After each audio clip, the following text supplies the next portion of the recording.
Hello friends, एक ज़बरदस्त कहानी लेकर आपकी खिदमत में हाजिर हुआ हूँ। उम्मीद कि पसंद आएगी।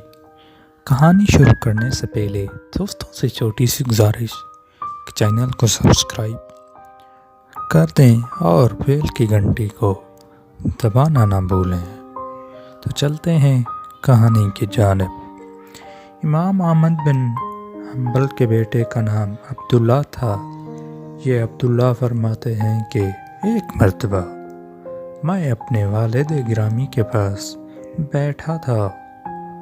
उस दौरान एक बूढ़ी औरत आई और उसने मेरे वालिद साहब से एक मसला पूछा। उसने पूछा कि मैं रोई काटती हूँ। मैं एक रात छत के ऊपर बैठकर रोई काट रही थी कि हुकूमत वक्त की पुलिस का दरोगा गली में से गुजरा। उसके साथ रोशनी का बड़ा इंतज़ाम था। वो वहाँ से किसी से बात करने के लिए रुक गया।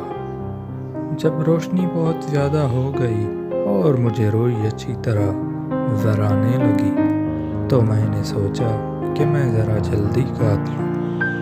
चुनांचे मैंने जल्दी रोई काटी।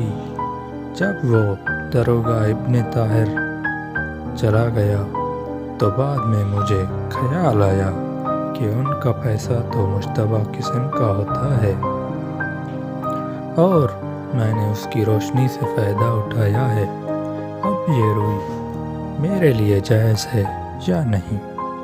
इमाम अहमद बिन हम्बल ने जवाब दिया, तुम उस सारी रोई को सदका कर दो, अल्लाह तुम्हें और रिज़्क़ अता फरमा देंगे। हज़रत अब्दुल्ला कहते हैं कि मैं सुनकर बड़ा हैरान हुआ कि ये क्या जवाब हुआ। जवाब तो ये होना चाहिए था कि जितनी मिक़दार उस रोशनी में काटी उतना सदका होना चाहिए था। लेकिन अब्बा ने फरमाया कि सारी रोई सदका कर दो। उसके बाद वो औरत चली गई।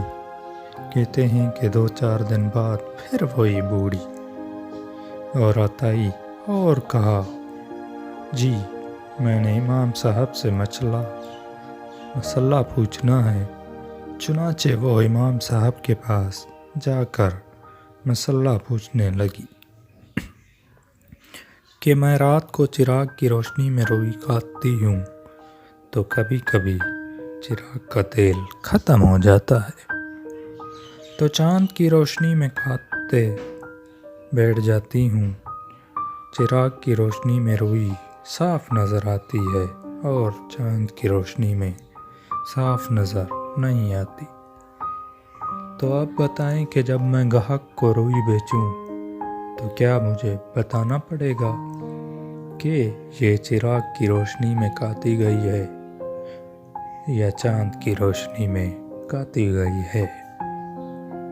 इमाम साहब ने फरमाया, हाँ तुम्हें बताना पड़ेगा। उसके बाद वो दुआ देकर चली गई। फरमाते हैं कि जब वो चली गई तो इमाम साहब भी उसके पीछे एक आदमी भेजा और कहा, देखो ये किसके घर जाती है और क्या है। हज़रत अब्दुल्ला फरमाते हैं कि जब पीछे गया तो वो बशर हाफ़ी के घर में दाखिल हुई।